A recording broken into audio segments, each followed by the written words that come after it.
আসসালামু আলাইকুম এইচএসসি 25 ব্যাচে ভাইয়াপুরা, তোমাদের পরীক্ষা চলেই আসছে।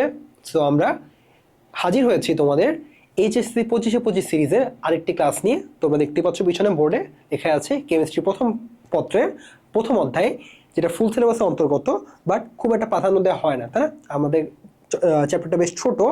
ইভেন আমরা অনেকে এমনও থাকতে পারে তোমরা এখন হয়তো এই চ্যাপ্টারটা খুলেও দেখো নাই, পড়ো নাই, আবার অনেকে পড়তেও পারো, তাই না?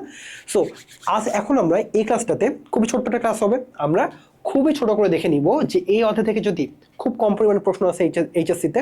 আগে শর্ট সিলেবাস ছিল, প্রশ্ন আসতোই না, এই অধ্যায় ছিলই না। কিন্তু যখন ফুল সিলেবাসও ছিল তখনও কিন্তু খুব কম পরিমাণে প্রশ্ন আসতো। কেমন প্রশ্ন আসতো আমরা একটু দেখে নিয়ে আসো। সো প্রথমে আমরা দেখবো যে অ্যানালাইসিস, যে বিগত আমাদের 6টা বছরে এমসিকিউ আমরা দেখবো যে এমসিকিউ অ্যানালাইসিস, যে কেমন ধরনের প্রশ্ন আসছে, ইভেন কোন কোন টপিকগুলো থেকে আসলে প্রশ্ন আসছে। ঠিক আছে? সো যেহেতু আমরা লাস্ট 6 বছরের মধ্যে 5 বছর ছিল মোটামুটি শর্ট সিলেবাস, সেই কারণে তোমার 19 সালে হয়তো এই অধ্যায়টার প্রাধান্য বেশি ছিল, এই অধ্যায় থেকে প্রশ্ন বেশি আসছে।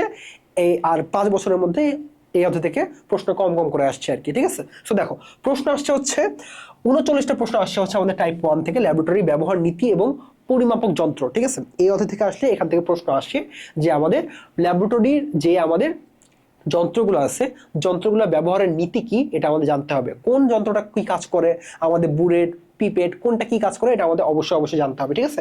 এখান থেকে প্রশ্ন আসে, এখান থেকে আমাদের মোটামুটি 39টা প্রশ্ন আসছে। সেকেন্ড হাইয়েস্ট পরিমাণ প্রশ্ন এখান থেকে আসছে আর কি। ঘনমাত্রা টাইট্রেশন, যেটা আমরা সেকেন্ড পেপারে অধ্যায় নাম্বার 3-এ পড়বো, সেই প্রশ্নগুলো তুমি দেখবা এই যে এখানে এই টাইপটাতে রিপিট হবে, বুঝছো?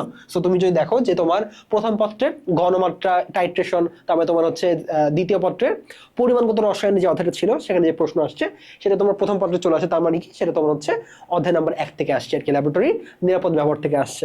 সিম্পল। আচ্ছা, টাইপ 3 থেকে প্রশ্ন আসে না খুব একটা, তাপ প্রদান কৌশল খুব একটা প্রশ্ন আসে না। সব থেকে বেশি প্রশ্ন আসছে তোমাদের লাস্ট টাইপটা থেকে। সেটা কি? সেটা আমাদের রাসায়নিক দ্রব্যের সতর্কতা ও পরিমিত ব্যবহার, যে রাসায়নিক দ্রব্যের কোনটা সংকেত কি বোঝায়, তারপর আমরা কিভাবে সতর্কতা অবলম্বন করে কোন প্রত্যেকটা যন্ত্র ব্যবহার করব, কিভাবে আমরা বিভিন্ন এক্সপেরিমেন্ট করব, সেই জিনিসগুলো আমাদের জানতে হবে টাইপ 4-এ। এখান থেকে সব থেকে বেশি এমসিকিউ আসে। ঠিক আছে? সো মাত্র 4টা টাইপ আছে, 4টা টাইপের মধ্যে আমাদের 3টে টাইপ সব থেকে বেশি গুরুত্বপূর্ণ, আর ওখান থেকে আসলে এমসিকিউ আসবে, ওর থেকে বাইরে এমসিকিউ আসবে না। ঠিক আছে? সো আসো আমরা জলদি দেখে ফেলি কি কি এমসিকিউ আছে। খুবই ছোট্ট একটা ক্লাস হবে, খুবই কম পরিমাণ এমসিকিউ আছে, আমরা খুব জলদি শেষ করে ফেলতে পারবো। ঠিক আছে? প্রথম প্রশ্ন দেখো, সেটা পরিমাণগত রসায়নের প্রশ্ন।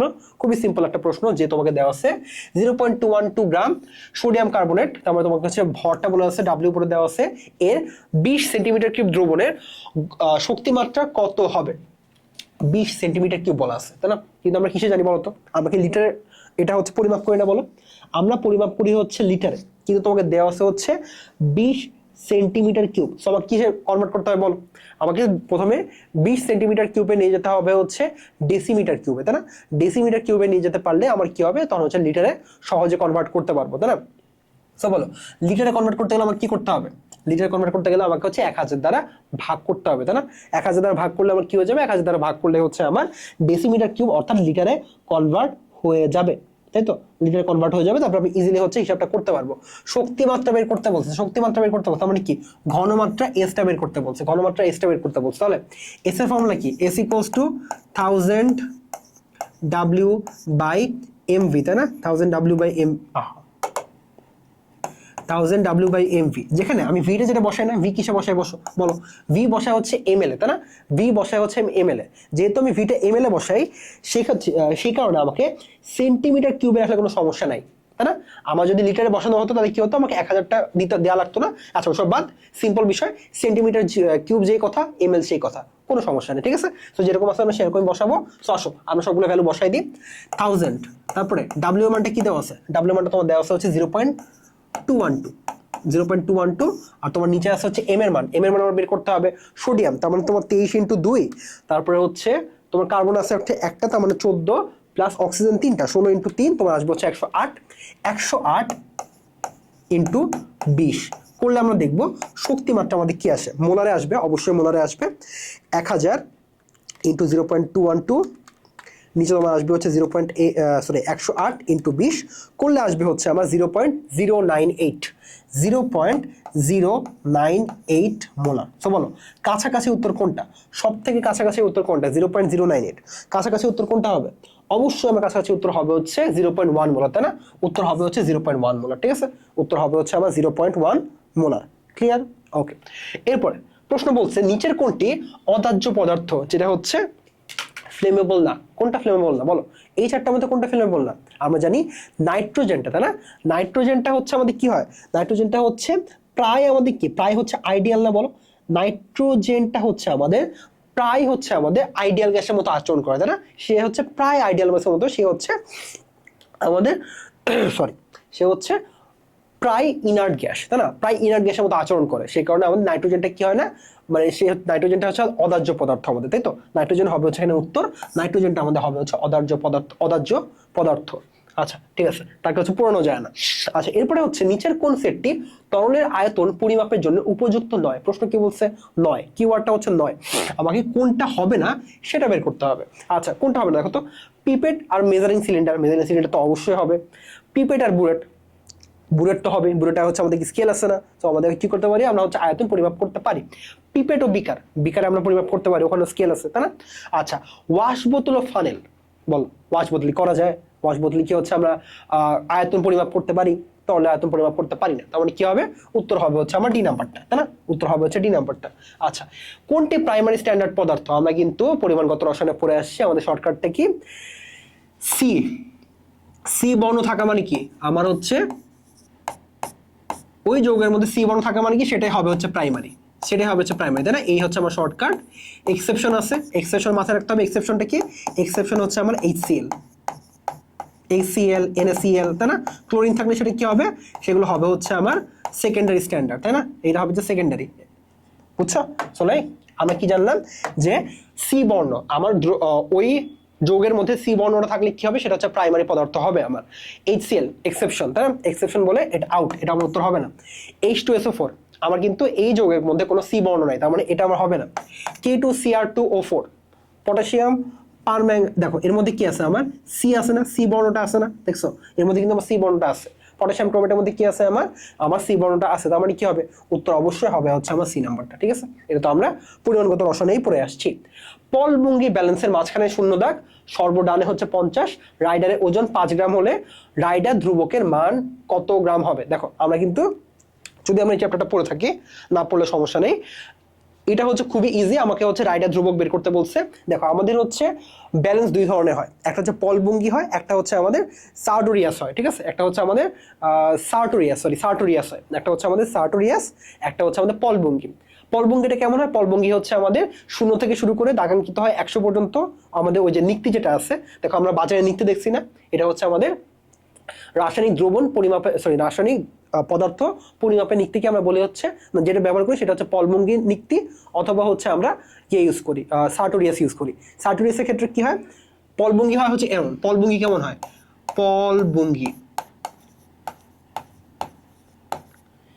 পলবুঙ্গিটা হয় কি যে আমার হচ্ছে দাগাঙ্কিত থাকবে, আমার 0 থেকে শুরু হবে 100 পর্যন্ত যাবে, এবং আমার কি থাকবে? যে এই রাইডারটা থাকবে হচ্ছে 0-তে, ঠিক আছে? আমার রাইডার থাকবে হচ্ছে 0-তে। আর সার্টোরিয়াসটা কি? সার্টোরিয়াস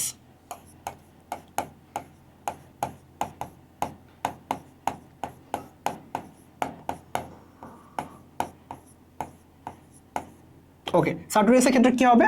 আমরা এখানে হচ্ছে দাগাঙ্কিত থাকবে, আমার 0 থাকবে হচ্ছে একদম এক্স্যাক্টলি মাঝখানে, ঠিক আছে? 0 থাকবে হচ্ছে এক্স্যাক্টলি মাঝখানে, এদিকে আমার 50 থাকবে, এদিকে আমার 50 থাকবে, আর আমার রাইডারটা থাকবে কোথায়? এই যে রাইডারটা, যেটা হচ্ছে কি করবে? রাইড করবে। তার মানে কি হবে? যে আমি এভাবে চেঞ্জ করতে পারবো, ঠিক আছে? এই রাইডারের পজিশন হচ্ছে আমি এভাবে চেঞ্জ করতে পারবো, যাতে করে আমার ওজনটাও চেঞ্জ হবে, ঠিক আছে? আমার ওজনটা চেঞ্জ হবে। এই যে আমার উপরে যেটা আছে সেটা হচ্ছে রাইডার, এই জিনিসটা হচ্ছে আমার রাইডার, ঠিক আছে? এটা হচ্ছে পজিশনটা চেঞ্জ করতে পারি। আচ্ছা সো আমাকে বলা আছে দেখো তো, পলবুঙ্গি ব্যালেন্সের মাঝখানে 0 দাগ, তার মানে কি? এটা হচ্ছে সার্টোরিয়াস, ঠিক আছে? এটা হচ্ছে সার্টোরিয়াসের ক্ষেত্রে যখন পলবুঙ্গি বলবে, ঠিক আছে, যখন পলবুঙ্গি বলবে তখন কি হবে? তখন আমার রাইডার কনস্ট্যান্টটা কি হবে? রাইডার কনস্ট্যান্টটা হবে হচ্ছে x/100, ঠিক আছে? রাইডার কনস্ট্যান্টটা কি হবে? x/100 হবে। যেখানে এক্সটা কি, এক্সটা হচ্ছে আমার রাইডারের ওজন, ঠিক আছে, রাইডারের ওজন। আর যখন সার্টোরিয়াস হবে তখন কি হবে, তখন আমার আরসির ভ্যালু হবে হচ্ছে 2x by 100, sorry 2x by 100 হবে কেন, 2x বাই 50, ঠিক আছে, 2x বাই 50। তোমাদেরকে এটা মনে রাখতে হবে, বুঝতে পারছি, তোমাদেরকে এটা মনে রাখতে হবে, ঠিক আছে, বুঝতে পারছি কি বললাম। আচ্ছা আমি কি একটু ভুল বলছি, আমি মনে হয় একটু ভুল বলেছি, উল্টাই ফেলছি, ঠিক আছে, উল্টাই ফেলছি আসলে এভাবে, হ্যাঁ উল্টাই ফেলছি। যখন তোমার পলভঙ্গি হবে তখন তোমার হবে হচ্ছে 2x বাই 100, 2x বাই 100, কারণ তোমাদের মানটা সেম হওয়া লাগবে তো, 2x বাই 100। আর যখন হচ্ছে আমার কি হবে, সার্টোরিয়াস হবে তখন কি হবে, x বাই 50 হবে, x বাই 50 হবে। এবার ঠিক আছে, তাই তো বলি একটু কনফিউশন লাগছিল, এবার ঠিক আছে, ঠিক আছে। আচ্ছা এবার প্রশ্নে কি বলছে, সর্বডানে 50, সর্ববামে 50, মাঝখানে শূন্য দাগ, তার মানে এটা সার্টোরিয়াস হবে।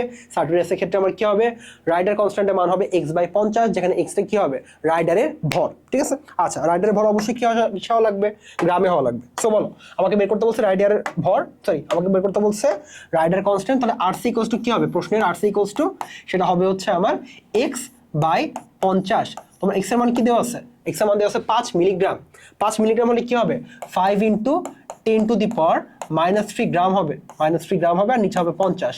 আচ্ছা করলে কত হয় বলো, করলে কত গ্রাম আসবে, আমাদের উত্তর আসবে হচ্ছে 5 ইন্টু 10 টু দি পাওয়ার -3, নিচে 50, করলে আমি পাবো হচ্ছে 10 to the power -4, 10 to the পাওয়ার -4, অথবা জিরোর পরে পয়েন্টের পরে তোমার থাকবে হচ্ছে 3টা শূন্য, তার মানে 0.0001 গ্রাম, ঠিক আছে, গ্রাম হবে। তার মানে উত্তর কোনটা হবে, উত্তর অবশ্যই হবে হচ্ছে তোমার এ নাম্বারটা, ঠিক আছে, উত্তর অবশ্যই হবে এই নাম্বারটা। তার মানে পলভঙ্গি হলে হচ্ছে আমাদের রাইডার কনস্ট্যান্ট এটা হবে, সার্টোরিয়াস হলে আমাদের রাইডার কনস্ট্যান্ট হচ্ছে x বাই 50 হবে, ঠিক আছে। আচ্ছা ঠিক আছে, এরপরে পলভঙ্গির আমরা আরেকটা ম্যাথ পাবো সামনে, ওটা আমরা দেখবো। দেখো যেই চিহ্নটা দেওয়া আছে সেটা কি, সেটা হচ্ছে ফ্লেমেবল চিহ্ন না, বলো সেটা হচ্ছে ফ্লেমেবল চিহ্ন। এবার প্রশ্নে বলছে চিহ্নিত পদার্থ কোনটি, চিহ্নিত পদার্থ কোনটি বলো, এই চারটার মধ্যে কোনটা হবে, CCl4 হবে না, CCl4 তো হবে না, DDT হবে, DDT হবে না, K2Cr2O7 হবে, K2Cr2O7 হবে না, কিন্তু ডাইইথাইল ইথার কিন্তু হবে, ডাইইথাইল ইথার কিন্তু হবে। তার মানে এটা কিন্তু খুবই কমন এমসিকিউ, এটা উত্তর হবে হচ্ছে ডি নাম্বারটা, ঠিক আছে। এটা হচ্ছে আমাদের ফ্লেমেবল পদার্থ, ফ্লেমেবল পদার্থ। আচ্ছা গোলতলি ফ্লাস্ক দ্বারা সম্পাদন করা যায় কোন কোন কাজ, গোলতলি ফ্লাস্ক, ওই যে তোমাকে বলছিলাম কিন্তু যে আমাদের অবশ্যই প্রত্যেকটা যন্ত্রের কাজ আমাদেরকে জানা থাকতে হবে, কারণ এই চ্যাপ্টার থেকে এই প্রশ্নটা আসে, এই ধরনের প্রশ্ন আসে যে আমার কোন যন্ত্রের কাজ কি, আর কোন যন্ত্র দিয়ে আমরা হচ্ছে কি ধরনের কাজ করতে পারি, কি ধরনের এক্সপেরিমেন্টের কাজ করতে পারি। সো গোলতলি ফ্লাস্ক দিয়ে আমরা কি করতে পারি বলতো, রিফ্লাক্স, হ্যাঁ রিফ্লাক্স তো করতে পারি, তারপর কি আছে পাতন, হ্যাঁ পাতনও করতে পারি, প্রমাণ দ্রবণ প্রস্তুতি, না আমরা প্রমাণ দ্রবণ প্রস্তুতি কিন্তু আমরা গোলতলি ফ্লাস্ক দিয়ে করতে পারি না। তার মানে উত্তর কি হবে, উত্তর হবে হচ্ছে আমার, যেহেতু 3 নাম্বারটা হচ্ছে না, 1 আর 2 হবে হচ্ছে উত্তর, ঠিক আছে, 1 আর 2 হবে হচ্ছে উত্তর। আচ্ছা এরপরে বলছে সেমি মাইক্রো বিশ্লেষণ ব্যবহৃত H2S এর উৎস কোনটি, যে আমরা সেমি মাইক্রো পদ্ধতিতে যে H2S ব্যবহার করি, ঠিক আছে, হাইড্রোজেন সালফাইড ব্যবহার করি, সেটা কিভাবে উৎপন্ন হয়, কিভাবে উৎপন্ন হয়। আচ্ছা এটা উৎপন্ন হয় হচ্ছে অ্যাসিটামাইডে যদি আমরা পানি যোগ করি, আমরা কি করব, আমরা হচ্ছে থায়োঅ্যাসিটামাইড, CH3CH3CSNH2 আমরা কি করব, থায়োঅ্যাসিটামাইড, এটা কি জিনিস, সেটা তোমার থায়োঅ্যাসিটামাইড, এর সাথে আমি যোগ করবো হচ্ছে পানি, যোগ করলে আমি কি পাবো, যোগ করলে এখানে আমার কি হবে, এখানে হচ্ছে আমার সাবস্টিটিউশন রিঅ্যাকশন হবে আর কি, ঠিক আছে, সাবস্টিটিউশন রিঅ্যাকশন হবে, এখান থেকে আমার এসটা সরে যাবে, এসটা সরে আমার যুক্ত হবে হচ্ছে ও, তাহলে কি খুবই সিম্পল, আমার কি হবে এখানে জাস্ট হচ্ছে একটু পরিবর্তন হবে, এখানে এসটা সরে যাবে, এসটা সরে হচ্ছে আমার ওটা যুক্ত হবে, হলে কি হবে আমার আসবে হচ্ছে CH3 তারপরে CONH2, এটা তো আমার হচ্ছে অ্যাসিটামাইড, সরি এটা হচ্ছে আমার অ্যাসিটামাইড অথবা ইথানামাইড অথবা অ্যাসিটামাইড।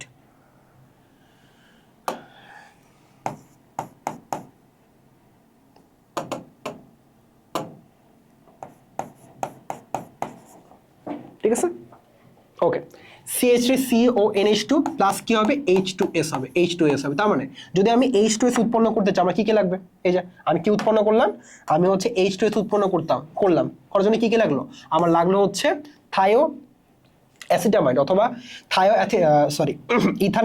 থায়োমাইড আর পানি লাগলো, তার মানে কোনটা উত্তর হবে বলো, উত্তর হবে হচ্ছে আমার ডি নাম্বারটা, তাই না, উত্তর হবে হচ্ছে আমার ডি নাম্বারটা, বুঝছি আমরা, ঠিক আছে। এরপরে হচ্ছে পরিবেশ বান্ধব পদ্ধতি কোনটা, পরিবেশ বান্ধব পদ্ধতি কোনটা, দেখো 3টা অপশন দেওয়া আছে, মাইক্রো, সেমি মাইক্রো আর হচ্ছে ম্যাক্রো, মাইক্রো আর সেমি মাইক্রো, ঠিক আছে। এখন তোমাদের কাজ এই তিনটা পদ্ধতি তোমাদেরকে অবশ্যই পড়তে হবে, ঠিক আছে। তোমাদের সিকিউ এর জন্য বলো বা তোমাদের এই চ্যাপ্টারের গুরুত্বপূর্ণ টপিক একটা যদি তোমাদেরকে বাড়ির কাজ দিই আমি এই ক্লাস থেকে, সেটা হবে যে তোমাদের অবশ্যই কি করতে হবে, এই তিনটা পদ্ধতিটা পড়ে ফেলতে হবে, ঠিক আছে। এই তিনটা পদ্ধতি পড়ে ফেলতে হবে। আমি এই সিরিজে যে কটা ক্লাস নিচ্ছি সেই কটা ক্লাসে তোমাদের বাড়ির কাজ যেগুলো দিব সেগুলো অবশ্যই তোমরা কি করে ফেলবে, পড়ে ফেলবে। কারণ তোমাদের এই বাড়ির কাজগুলো যে টপিকগুলো তোমাদেরকে পড়তে বলবো সেটা তোমাদের সিকিউ এমসিকিউ বোথের জন্য খুবই গুরুত্বপূর্ণ, ঠিক আছে, খুবই গুরুত্বপূর্ণ, ঠিক আছে। তাহলে কি বললাম যে তোমাদেরকে ম্যাক্রো, মাইক্রো এবং সেমি মাইক্রো প্রসেসটা অবশ্যই পড়ে ফেলতে হবে, ঠিক আছে। আর পলভঙ্গি ম্যাথটা আমরা করছি, তাহলে এটা বাড়ির কাজ না, এটা আমি যেটা করাই দিচ্ছি সেটা ইনাফ, ঠিক আছে। আচ্ছা, তাহলে তোমাদের কি করতে হবে, এটা অবশ্যই পড়ে ফেলতে হবে। আর পড়ে ফেলে তোমরা জানতে পারবে যে ম্যাক্রো পদ্ধতিটা হচ্ছে পরিবেশ বান্ধব পদ্ধতি না, মাইক্রো এবং সেমি মাইক্রো পদ্ধতি হচ্ছে আমাদের পরিবেশ বান্ধব পদ্ধতি। এই কারণে উত্তর হবে হচ্ছে আমাদের 2 আর 3। ম্যাক্রো কি হয় না, পরিবেশ বান্ধব হয় না। আচ্ছা, ক্লিনিং মিশ্রণ তৈরিতে ব্যবহৃত হয় কোনটা, বলো।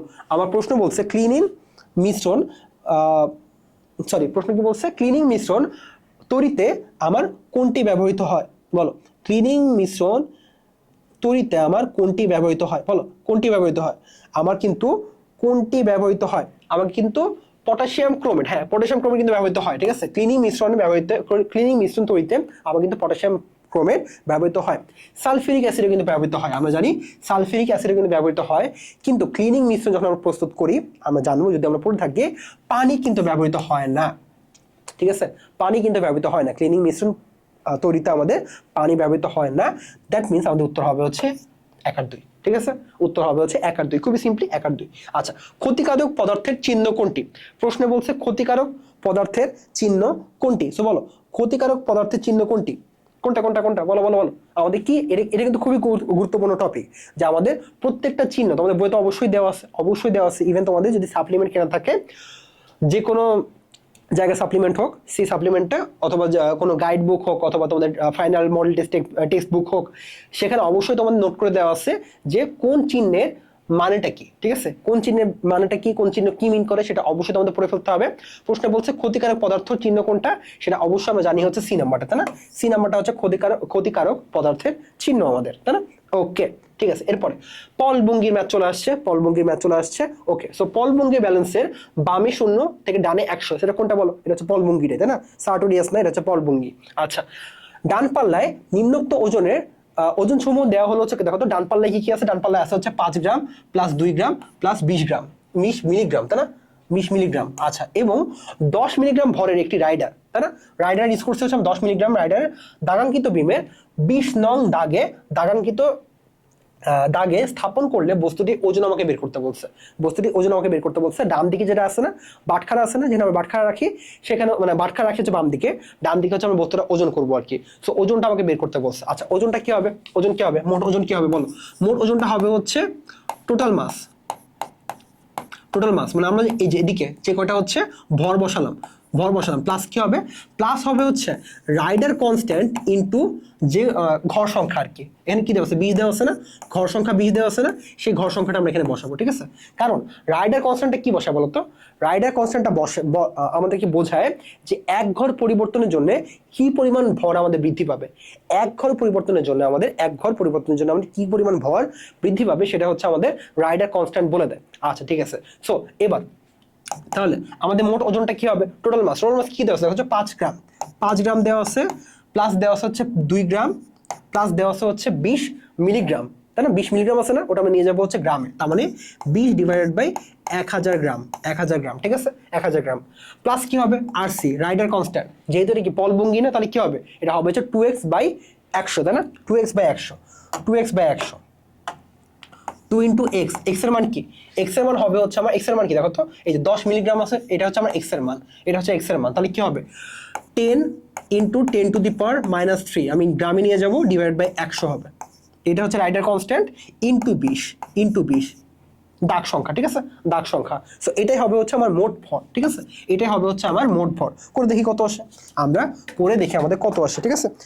5 plus 2 plus 20 by 1000 plus 2 into 10 to the power 10 into 10 to the power -3 divided by 100 into 20। আচ্ছা, করলে কত হয় বলো? করলে কত হয় বলো? আমার আসছে হচ্ছে 7.024। কত আসছে? 7.04। তাহলে কি হবে? উত্তর হবে হচ্ছে আমার এ নাম্বারটা। ঠিক আছে, এ নাম্বারটা। সো পল বুঙ্গির ম্যাথ বলতে গেলে এটাই আমাদের আসে, এর বাইরে কিছু আসবে না এমসিকিউতে। ঠিক আছে, এটাই হচ্ছে সব থেকে হার্ডেস্ট ম্যাথ। পল বুঙ্গি ব্যালেন্সের ক্ষেত্রে আমাদের এর থেকে কঠিন ম্যাথ আসবে না। ঠিক আছে, আশা করি বুঝতে পারছো।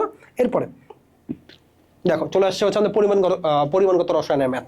পরিমাণগত রসায়নের ম্যাথ খুবই সিম্পল ম্যাথ। আমাকে বলছে যে 250 ml 0.1 মোলার Na2CO3 দ্রবণ প্রস্তুত করতে আমাদের কত পরিমাণ Na2CO3 দরকার হবে। তার মানে আমাদের W এর মানটা বের করতে হবে। W কি হয়? SMV/1000, তাই না? SMV/1000। এই একটা ফর্মুলা দিয়ে আমরা খুব সহজে করে ফেলতে পারছি। এস এর মান দেওয়া আছে হচ্ছে 0.1, এম এর মান হবে হচ্ছে আমরা আগে করে আসছি 108, তারপরে তোমার ভি এর মান দেওয়া আছে হচ্ছে 250 ডিভাইড বাই 1000। করলে আমি কি পেয়ে যাবো? আমি পেয়ে যাবো যে আমার কি পরিমাণ সোডিয়াম কার্বনেট প্রয়োজন হবে এই দ্রবণটা তৈরি করতে। 108 ইন্টু 250 ডিভাইড বাই 1000 করলে আমি পেয়ে যাবো 2.7 গ্রাম। 2.7 গ্রাম তোমার 2.65 হবে, তাই না? কাছাকাছি উত্তর কি আছে তোমার? 2.7 এর কাছাকাছি তোমার আছে হচ্ছে 2.65। তাহলে কি হবে? উত্তর হবে হচ্ছে 2.65। বুঝছি, উত্তর হবে হচ্ছে 2.65। আমার কি আসছে? আমার আসছে 2.7 গ্রাম। তাহলে উত্তর কি হবে? উত্তর হবে হচ্ছে তোমার ডি নাম্বারটা। ঠিক আছে, উত্তর হবে হচ্ছে ডি নাম্বারটা। আচ্ছা, ক্রোমিক অ্যাসিডের সাহায্যে কাচপাত্র পরিষ্কার করার সময় কোন ধরনের বিক্রিয়া ঘটে? ঠিক আছে, ক্রোমিক অ্যাসিডের সাহায্যে কাচপাত্র পরিষ্কার করার সময় কি বিক্রিয়া ঘটে, কোন ধরনের বিক্রিয়া ঘটে, এটা তোমাদের একটু জেনে ফেলতে হবে বই থেকে পড়ে। আর কোন ধরনের বিক্রিয়া ঘটে এটা বলে দিচ্ছি, বাট এইচডব্লিউ কি তোমাদের কোন বিক্রিয়া ঘটে এটা জেনে ফেলতে হবে। ঠিক আছে, বিক্রিয়া ঘটে হচ্ছে জারণ বিক্রিয়া। ঠিক আছে, এখানে তোমাদের জারণ বিক্রিয়া ঘটবে এবং কি বিক্রিয়া ঘটবে এটা জেনে ফেলো। ঠিক আছে, অবশ্যই জেনে ফেলো। খুব একটা ইম্পর্টেন্ট এমসিকিউ না ওটা আসলে, বাট তাও একটু জেনে ফেলো। ঠিক আছে, আচ্ছা, বুলেটের সাহায্যে সর্বনিম্ন কত আয়তন পরিমাপ করা যায়? বুলেটের সাহায্যে সর্বনিম্ন কত আয়তন পরিমাপ করা যায় সেটা হচ্ছে আমাদের 0.1 সেন্টিমিটার কিউব। ঠিক আছে, আমি যদি ভুল না বলে থাকি সেটা হবে হচ্ছে তোমাদের 0.1 সেন্টিমিটার কিউব এক্স্যাক্টলি। তোমাদের বুলেটের সাহায্যে আমরা কি করতে পারবো? সর্বনিম্ন আমরা 0.1 সেন্টিমিটার কিউব আয়তন পরিমাপ করতে পারবো। ঠিক আছে, ওকে। এরপরে টাইট্রেশনের জন্য তরলের নিখুঁত আয়তন পরিমাপের জন্য নিচের কোন জোড়া ব্যবহৃত হয়? নিচের কোন জোড়া ব্যবহৃত হয় আমাদের টাইট্রেশনের জন্য তরলের নিখুঁত আয়তন পরিমাপের ক্ষেত্রে? টাইট্রেশনের জন্য তরলের নিখুঁত আয়তন পরিমাপের ক্ষেত্রে আমরা কোন যন্ত্রগুলো ব্যবহার করি বলো? বুলেট ও কনিক্যাল ফ্লাস্ক? না, কনিক্যাল ফ্লাস্ক তো হবে না আমাদের। এরপরে কি দেওয়া আছে? কনিক্যাল ফ্লাস্ক আর পিপেট। না, কনিক্যাল ফ্লাস্ক তো হবে না, তাই না? কনিক্যাল ফ্লাস্ক আমাদের হবে না। তো আমাদের হচ্ছে এ নাম্বার বি নাম্বার হচ্ছে না। মাপন চোঙ ডি নাম্বারে বলা আছে হচ্ছে মাপন চোঙ। না, মাপন চোঙ আমরা হচ্ছে টাইট্রেশনের জন্য আমরা ব্যবহার করি না। টাইট্রেশনের জন্য আমরা সব থেকে নিখুঁত পরিমাপের জন্য আমরা ইউজ করি হচ্ছে বুলেট আর পিপেট, তাই না? বুলেট আর পিপেট, বুলেট তো মাস্ট লাগবে, বুলেট মাস্ট লাগবে। আর পিপেটও আমরা ইউজ করি হচ্ছে নিখুঁতভাবে পরিমাপের জন্য, তাই না? সো আমাদের উত্তরটা হবে হচ্ছে বুলেট এবং পিপেট। বুলেট এবং পিপেট। তোমরা কি এটা জানো? আমি হচ্ছে এখন ভার্সিটিতে পড়ছি। সো ভার্সিটিতে আমাদের যে কেমিস্ট্রি কোর্স আছে, কেমিস্ট্রি কোর্সে কিন্তু আমাদের এরকম প্রবলেম না। কেমিস্ট্রি যে হচ্ছে আমাদের ল্যাবটা হয়, ল্যাবের যে হচ্ছে কুইজ হয় না, কুইজে কিন্তু এই প্রশ্নটা আসছিল আমাদের, বুঝছো? কুইজে কিন্তু এই প্রশ্নটা আসছিল। সো আমাদের তুমি যখন ভার্সিটি এইচএসসি দিয়ে অ্যাডমিশন দিয়ে ভার্সিটিতে উঠবা, তুমি যখন কেমিস্ট্রি ল্যাব করবা না, কেমিস্ট্রি ল্যাবে তুমি তোমাকে শিখাবে যে প্রত্যেকটা যন্ত্র তুমি কিভাবে ব্যবহার করবা, প্রত্যেকটা যন্ত্র কিভাবে ব্যবহার করতে হয় এবং প্রত্যেকটা যন্ত্রের কাজ কি, প্রত্যেকটা যন্ত্র কোন এক্সপেরিমেন্টের ক্ষেত্রে কিভাবে ব্যবহার করতে হয় আর কি। ঠিক আছে, সো তোমরা হচ্ছে এইচএসসি থেকে ধারণা নিয়ে আসছো, তোমরা ভার্সিটিতে এসে ওই ধারণায় কাজে লাগাবো আসলে। বুঝতে পারছি? সো ঠিক আছে, ওকে। সো এরই মাধ্যমে আমাদের কি হয়ে গেল? আমাদের এই চ্যাপ্টারের প্রথম চ্যাপ্টার, ছোট চ্যাপ্টার, ইজি চ্যাপ্টার, এই চ্যাপ্টারের সব থেকে ইম্পর্টেন্ট এমসিকিউগুলো আমরা প্র্যাকটিস করে ফেললাম। ইনশাল্লাহ এইগুলো বোঝার পরে তোমরা যদি এরপর টেস্ট পেপারটা সলভ করো, তোমরা প্রত্যেকটা এমসিকিউ খুব সহজে আরামসে ক্লিয়ার করে ফেলতে পারবা। ঠিক আছে ভাইয়াপুরা? সো আজকের ক্লাসটা এই পর্যন্তই। ইনশাল্লাহ সামনে দেখা হবে অন্য কোনো অধ্যায়ের ক্লাস নিয়ে। আল্লাহ হাফিজ।